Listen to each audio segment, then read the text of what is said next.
ನಮಸ್ಕಾರ, ಶುಭೋದಯ ಸಂಕಲ್ಪ ಸಿದ್ಧಿ ವಿಶೇಷ ಕಾರ್ಯಕ್ರಮಕ್ಕೆ ತಮ್ಮೆಲ್ಲರಿಗೂ ಆತ್ಮೀಯ ಸ್ವಾಗತ ಹೇಳ್ತಾ ಇರೋದು ನಾನು ಅನುಷಾ. ಕಾರ್ಯಕ್ರಮ ವೀಕ್ಷಿಸ್ತಾ ಇರುವಂತಹ ಸಮಸ್ತ ವೀಕ್ಷಕರಿಗೂ ಯುಗಾದಿ ಹಬ್ಬದ ಹೊಸ ವರ್ಷದ ಪ್ರೀತಿಯ ಶುಭಾಶಯಗಳನ್ನ ತಿಳಿಸ್ತಾ ಇವತ್ತಿನ ಕಾರ್ಯಕ್ರಮನ ಶುರು ಮಾಡ್ತಾ ಇದ್ದೀವಿ. ಪ್ರತಿಯೊಬ್ಬರು ಹಬ್ಬದ ಒಂದು ತಯಾರಿ ಮಾಡ್ಕೊಳ್ತಿರ್ತೀರಾ, ಹಬ್ಬದ ಸಡಗರ ಸಂಭ್ರಮದಲ್ಲಿ ನೀವಿರ್ತೀರಾ. ಇನ್ನು ಇವತ್ತಿನ ವಿಶೇಷವಾದಂತಹ ಯುಗಾದಿಯ ಸಂಚಿಕೆಯಲ್ಲಿ ಯಾವ ಒಂದು ವಿಚಾರದ ಬಗ್ಗೆ ನಮಗೆ ಗುರುಗಳು ಮಾತನಾಡ್ಬೋದು, ಇದೆಲ್ಲದ್ರ ಬಗ್ಗೆ ನೀವು ಕುತೂಹಲದಿಂದ ಕಾಯ್ತಾ ಇರ್ತೀರಾ. ಬನ್ನಿ, ಹಾಗಿದ್ರೆ ತಡ ಮಾಡದೆ ಬೇಡ. ಕಾರ್ಯಕ್ರಮದಲ್ಲಿ ನಿಮ್ಮೆಲ್ಲರ ನೆಚ್ಚಿನ ಗುರುಗಳಾಗಿರುವಂತಹ ಅಥರ್ವ ಸಿದ್ಧ ಪುರುಷ ಡಾಕ್ಟರ್ ವಿಷ್ಣುದತ್ತ ಗುರುಜಿಯವರಿದ್ದಾರೆ. ಗುರುಗಳನ್ನ ಭಕ್ತಿಯಿಂದ ಕಾರ್ಯಕ್ರಮಕ್ಕೆ ಬರ್ಮಾಡ್ಕೊಳ್ಳೋಣ. ನಮಸ್ತೆ ಗುರುಗಳೇ, ಶುಭೋದಯ. ಕಾರ್ಯಕ್ರಮಕ್ಕೆ ಪ್ರೀತಿಯ ಸ್ವಾಗತ. ಮೊದಲದಾಗಿ ವೀಕ್ಷಕರ ಪರವಾಗಿ ತಮಗೆ ಯುಗಾದಿ ಹಬ್ಬದ ಪ್ರೀತಿಯ ಶುಭಾಶಯಗಳು. ಹೊಸ ವರ್ಷ ನಿಮ್ಮೆಲ್ಲರ ಆಶೀರ್ವಾದ ಬೇಕು ಅಂತ ಪ್ರತಿಯೊಬ್ಬರು ಕೂಡ ಕಾತುರದಿಂದ ಕಾಯ್ತಾ ಇರ್ತಾರೆ. ಯುಗಾದಿಯ ವಿಶೇಷವಾಗಿರುವಂತಹ ವಿಚಾರಗಳನ್ನ ಇವತ್ತಿನ ಸಂಚಿಕೆಯಲ್ಲಿ ವೀಕ್ಷಕರಿಗೆ ದಯವಿಟ್ಟು ತಿಳಿಸ್ಕೊಡಿ. ನಿಮಗೂ ಕೂಡ ಯುಗಾದಿ ಹಬ್ಬದ ಶುಭಾಶಯಗಳು. ಪ್ರೀತಿಯ ಬಂಧುಗಳೇ, ನಿಮಗೆಲ್ಲರಿಗೂ ಕೂಡ ಆಯುರ ಆರೋಗ್ಯವನ್ನು, ಐಶ್ವರ್ಯವನ್ನು, ಸುಖ ಸಂಪತ್ತನ್ನು ವಿರಾಜಮಾನವಾಗಿ ಯಾವ ಜೀವಂಚ ಕಾಲವೂ ಕೂಡ ಆ ಭಗವನ್ ನಿಯಾಮಕ ಕೊಡ್ತಿರಲಿ. ಯುಗಾದಿ ಹಬ್ಬದ ಹಾರ್ದಿಕ ಶುಭಾಶಯಗಳು. ಸ್ವಸ್ತಿಸ್ತ್ರೀ ಮಂಗಳಕರ ಕ್ರೋಧಿನಾಮ ಸಂವತ್ಸರ ಉತ್ತರಾಯಣ ವಸಂತ ಋತು ಚೈತ್ರ ಮಾಸ ಶುಕ್ಲ ಪಕ್ಷ ಪಾಡ್ಯಮಿ. ಈ ದಿನ ಯುಗಾದಿ ಆರಂಭ. ಯುಗಾದಿ ಅಥವಾ ಉಗಾದಿ ಎರಡು ಕರೀತಾರೆ. ಬ್ರಹ್ಮದೇವ ಈ ಯುಗವನ್ನು ಪ್ರಾರಂಭಿಸಿದ ದಿನ ಈ ಯುಗಾದಿ. ಅದಕ್ಕಾಗಿಯೇ ಯುಗದ ಆದಿ ಅಂತಲೇ ಕರೀತಾರೆ. ಅಂತಹ ಯುಗಾದಿ ಕಳೆದರೂ ಯುಗಾದಿ ಮರಳಿ ಬರುತ್ತದೆ. ಹೊಸ ವರುಷಕ್ಕೆ ಹೊಸ ಹರುಷವ ಹೊಸತು ತರುತ್ತದೆ. ನಿಮ್ಮೆಲ್ಲರ ಬದುಕಲ್ಲಿ ಕೂಡ ಹೊಸ ಏನಾದರೂ ಒಂದು ನವನವೀನತೆಯನ್ನು ತಂದು ಕೊಡುತ್ತಾ ಇರಲಿ. ಈ ವನಸುಮೊದೊಳೆನ್ನ ಜೀವನ ವಿಕಸಿಸಿ ನವಿಲಿನಂತೆ ನಾಚುತ್ತಾ ಜನ್ಮದ ನೆಂಟನ್ನು ಗಂಟು ಹಾಕಲು ಪ್ರಭೆಯೊಳಗೆ ಕಾಯಲು ಕುಣಿಯಲು ಶರದೃತುವಂತೆ ನೂತನ ಜೀವನ. ಅಂದರೆ ಈ ಒಂದು ನೂತನ ಜೀವನ ವಿನೂತನ ಶೈಲಿಯಲ್ಲಿ ನಡೆಯಲಿ ಅಂತಂದರೆ ಎಲ್ಲೆಲ್ಲಿ ಹಚ್ಚ ಹಸಿರ ಪಚ್ಚಬಳೆ ಕಡೆಗಳಂತ ಸ್ತಂಭಿದ ಮಂಜಿನ ಮನೆಗಳಂತ ನಾನು ಏನು ಹೇಳ್ತಿರ್ತೀನೋ ಆಗಾಗ ನಿಮಗೆ ಅಂತಹ ಈ ಒಂದು ನಿಮಗೆ ಕಾಣ್ತಾ ಇರತಕ್ಕಂಥ ಈ ಧರೆ, ಈ ಒಂದು ಭೂದೇವಿ ಈ ಹಸಿರು ಸೀರೆಯನ್ನು ಹೊತ್ತು ಮಲಗಿರುತ್ತಾಳಂತೆ. ಆ ಹಸಿರು ಸೀರೆಯಿಂದ ಕಂಗೊಳಿಸ್ತಾ ಇರ್ತಾಳಂತೆ. ಅವಳನ್ನು ನೋಡಲಿಕ್ಕೆ ಎರಡು ಕಣ್ಣು ಸಾಕಾಗೋದಿಲ್ವಂತೆ. ಅದು ಈ ಒಂದು ಯುಗಾದಿಗೆ ಸಂಬಂಧಪಟ್ಟ ನೂತನ ವರ್ಷ ನಮ್ಮದಾಗಿರುವಂತಹದ್ದು. ಈ ನೂತನ ವರ್ಷದಲ್ಲಿ ನಿಮ್ಮ ಸಡಗರ ಸಂಭ್ರಮ, ಮನೆಗೆ ತೋರಣ, ಹೋಳಿಗೆಗೆ ಹೂರಣ ನಿಮ್ಮ ಮನೆಯಲ್ಲಿ ಇದ್ದದ್ದೇ ಇವೆಲ್ಲವೂ ಕೂಡ. ಇನ್ನು ಈ ಹಬ್ಬದ ಬಗ್ಗೆ ನಾನು ಹೇಳಬೇಕಾಗಿಲ್ಲ. ಬಹಳ ಪ್ರಮುಖವಾಗಿರ್ತಕ್ಕಂತಹದ್ದು ಈ ಒಂದು ಹಬ್ಬ ನಮಗೆ ದೀಪಾವಳಿ ಮತ್ತು ಯುಗಾದಿ ಎರಡು ಕೂಡ. ಅದು ಕೂಡ ಈ ನಮ್ಮ ಹಿಂದೂ ಸನಾತನ ಸಂಪ್ರದಾಯಗಳಲ್ಲಿ ಪ್ರಧಾನವಾಗಿ ನಾವು ತೆಗೆದುಕೊಳ್ಳತಕ್ಕಂಥ ಹಬ್ಬ. ಮೊದಲೇ ಹೇಳ್ತಾ ಇದ್ದೇನೆ, ಬ್ರಹ್ಮದೇವ ಯುಗವನ್ನು ಆರಂಭಿಸಿದ ದಿನ ಅಂತ. ಇಲ್ಲೊಂದು ಬಹಳ ಗುಟ್ಟಡಿಗಿರುತ್ತೆ. ಯಾರು ಇದನ್ನು ಮಾಡ್ಕೊಳ್ತಾರೋ ಈ ವರ್ಷದಲ್ಲಿ ಅವೆಲ್ಲ ಪಡ್ಕೊಳ್ತಾರೆ. ಈ ವರ್ಷದಲ್ಲಿ ನಿಮಗೆ ಬೇಕಾಗಿರೋ ಪಟ್ಟಿಗಳನ್ನು, ಬೇಕುಗಳ ಪಟ್ಟಿಯನ್ನು ಪಡೆದುಕೊಳ್ಳಬೇಕಾದ್ರೆ ಈ ದಿನ ಕರೆಕ್ಟಾಗಿ ನೀವೇನು ಮಾಡಬೇಕು ಗೊತ್ತಾ? ಅದನ್ನು ಮಾಡದೆ ಪಾಪವನ್ನೇ ಹೊತ್ಕೊಳ್ತೀರಿ. ನನಗೆ ಗೊತ್ತಿರೋ ಹಾಗೆ ಪೂರ್ಣವಾಗಿ ಇವತ್ತೇನೋ ಸ್ವಲ್ಪ ಹೋಳಿಗೆ ಮತ್ತೊಂದು ತಿಂತಿರ್ರಿ, ಇದರ 10ರಷ್ಟು ಪಾಪವನ್ನು, ಇದರ 100ರಷ್ಟು ಪಾಪವನ್ನು ನೀವು ನಾಳೆ ಕೂಡ ಮಾಡ್ತೀರಿ. ಗೊತ್ತಿಲ್ಲ, ಅದು ನಿಮಗೆ ಬಂದುಬಿಟ್ಟಿದೆ. ಯಾರೇನು ನಾನು ಅದರ ಬಗ್ಗೆ ಏನು ಹೇಳೋದಿಲ್ಲ. ಎಷ್ಟರ ಮಟ್ಟಿಗೆ ಅಂತಂದರೆ ಎಲ್ಲಾದರೂ ಕೂಡ ನಾವು ಇಲ್ಲಿ ಮಾಡಿರ್ತಕ್ಕಂತಹ ಪಾಪ ಕರ್ಮಗಳನ್ನು ತೊಳೆದುಕೊಳ್ಳಲಿಕ್ಕೆ ಕ್ಷೇತ್ರ ದರ್ಶನಕ್ಕಾಗಿ ಹೋಗ್ತೀವಂತೆ.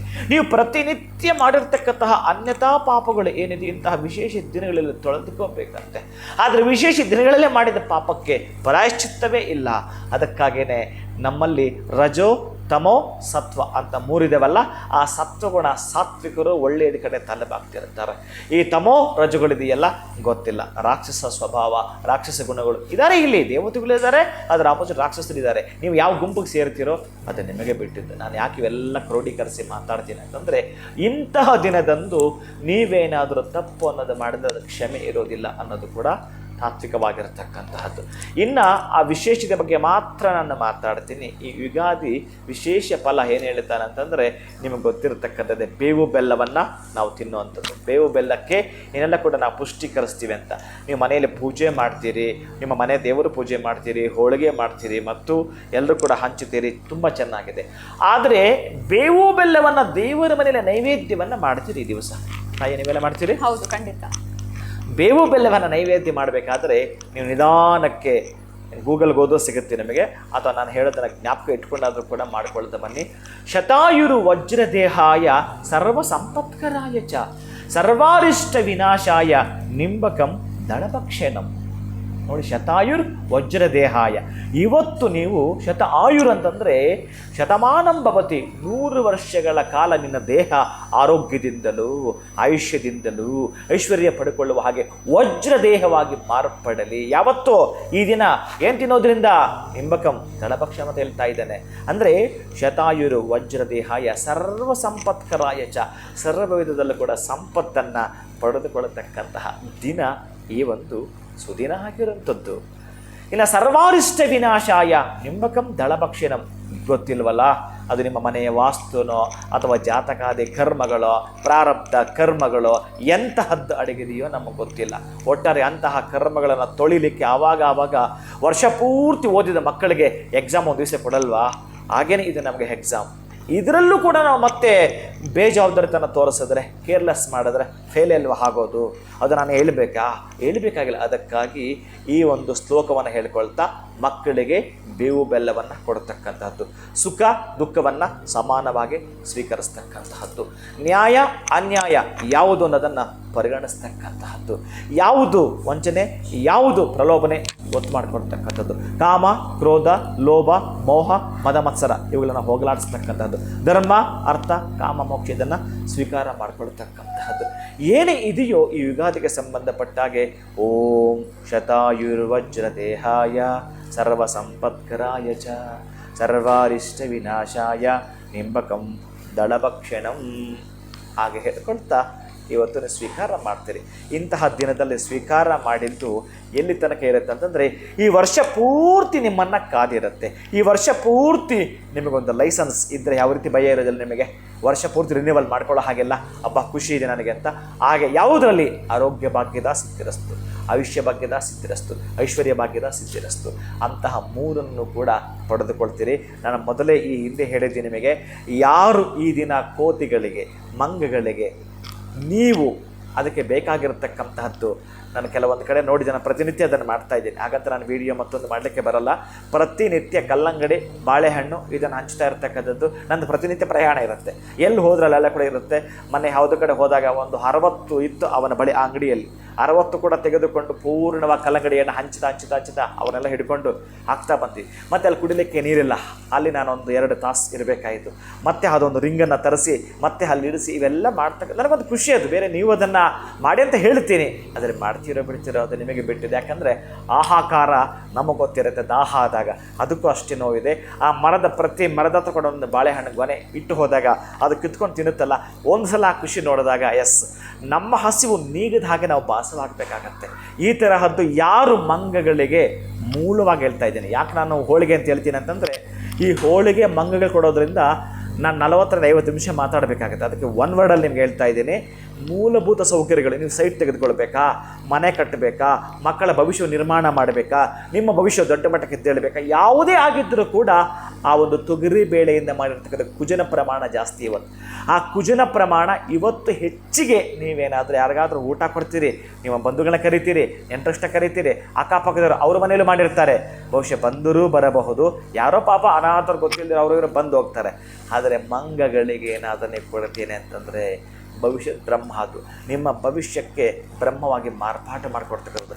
ಅದು ಏನು ಬೇಗ ಬೇಗ ಬೇಗ ಬೇಗ ತಿಂದು ಅದು ಆಹ್ಲಾದ ಖುಷಿಯನ್ನು ವ್ಯಕ್ತಪಡಿಸುತ್ತೋ ಹಾಗೆ ಅದರ ಖುಷಿಯನ್ನು ಸಂತೋಷವನ್ನು ನಿಮಗೆ ಟ್ರಾನ್ಸ್ಫರ್ ಮಾಡ್ತಕ್ಕಂಥದ್ದು.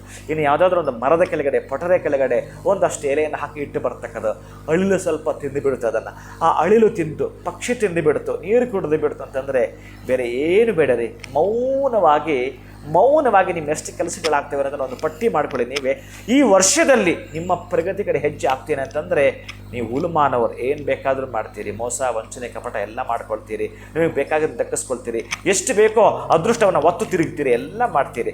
ಆದರೆ ಏನಾದರೂ ಸರಿನೇ, ನೀನು ದಟ್ಟ ದಾರಿದ್ರ್ಯನಾಗಿರಪ್ಪ, ಹೊಟ್ಟೆ ಹಸಿವಿಂದ ಬಳಲ್ತೀರಪ್ಪ, ನೀನು ತೀರ್ಥಯಾತ್ರೆ ಮಾಡ್ತೀರಪ್ಪ, ನೀನು ಹಳ್ಳಿಯಿಂದ ಹಳ್ಳಿಗೆ ಓಡಾಡ್ತೀರಪ್ಪ, ಏನೆಲ್ಲ ನೀಚ ನಿಕೃಷ್ಟನಾಗಿರಪ್ಪ, ನಾನು ಒಪ್ಕೋತೀನಿ. ಆದರೆ ಸ್ವಾಭಿಮಾನದಿಂದ ಇದ್ದು ಸ್ವಾರ್ಥಕ್ಕೆ ಉಪಯೋಗವಾಗಬೇಡ. ಸ್ವಾರ್ಥಕ್ಕೆ ಉಪಯೋಗವಾಗದೆ ರಾಷ್ಟ್ರ ಪ್ರೇಮ ಸ್ವಲ್ಪ ಮಟ್ಟಿಗೆ ಇಟ್ಕೋ. ರಾಷ್ಟ್ರ ಪ್ರೇಮ ಸ್ವಲ್ಪ ಮಟ್ಟಿಗೆ ಇಟ್ಟುಕೋ, ತೋರಿಸ ಆಮೇಲೆ ನೋಡೋಣ ನಿನಗೆ ಬೇಕಾಗಿರತಕ್ಕಂತಹ ದೇದೀಪ್ಯಮಾನವನ್ನು ನೀನು ಪಡೆದುಕೊಳ್ಳೇ ತೀರ್ತೀಯ. ಸತ್ಯಂಬದ ಧರ್ಮಂಚರ ಬರೆದಿಟ್ಟುಕೋ, ದೀನದಲಿತರ ಸೇವೆ ಮಾಡಲೆಂದೇ ಬಂದಿದ್ದೇನೆ ಅಂತ ಮನಸ್ಸಿಗೆ ಹಾಕೋ. ಯಾರು ತೊಂದರೆಯಲ್ಲಿದ್ದಾರೋ, ಯಾರು ತಾಪತ್ರಯಲ್ಲಿದ್ದಾರೋ, ಯಾರು ನೋವಲ್ಲಿದ್ದಾರೋ, ಯಾರು ದುಃಖದಲ್ಲಿದ್ದಾರೋ, ನಿನಗೆ ಎಷ್ಟು ಸಾಧ್ಯವಾಗುತ್ತೋ ಅಷ್ಟಾದರೂ ಕೂಡ ಒಂದು ಕರುಣೆಯ ಅಂತರಂಗದಲ್ಲಿ ಪುಟ್ಟದು ಹೇಳುತ್ತಾ ಬರಲಿ. ಭಗವಂತ ನಿನ್ನ ಕಡೆ ಇರ್ತಾನೆ. ಭಗವಂತ ಯಾರ ಕಡೆ ಇರ್ತಾನೆ ಅಂತಂದರೆ ಇಂಥವ್ರ ಕಡೆ ಇರ್ತಾನಂತೆ. ಅವನು ಯಾವಾಗ ಸಹಾಯಕ್ಕೆ ಬರ್ತಾನಂತಂದರೆ, ನಿನ್ನನ್ನು ಕೈ ಬಿಟ್ಟಲ್ಲ, ನಿನ್ನವರು ಅಂದ್ಕೊಂಡಿಯಲ್ಲ, ಅಪ್ಪ ಅಮ್ಮ ಅಂದ್ಕೊಂಡಿಲ್ಲ, ಅಣ್ಣ ತಮ್ಮ ಅಂದ್ಕೊಂಡಿಲ್ಲ, ಅಕ್ಕ ತಂಗಿ ಅಂದ್ಕೊಂಡಿಲ್ಲ, ಸ್ನೇಹಿತರು ಅಂದ್ಕೊಂಡಿಲ್ಲ, ಬಂಧು ಬಳಗ ಅಂದ್ಕೊಂಡು ಅವರೆಲ್ಲ ಕೈ ಬಿಟ್ಟರೆ ಅವನು ಬರ್ತಾನೆ. ಅವರೆಲ್ಲರೂ ಕೈ ಹಿಡಿದಾಗ ಅವನದೇನು ಕೆಲಸ ಇದೆ? ಇವರೆಲ್ಲರೂ ಕೈ ಕೊಡ್ತಾರಲ್ಲ, ಅದಕ್ಕೆ ಎರಡು ಜ್ಞಾಪಕ ಇಟ್ಕೋಬೇಕಂತೆ.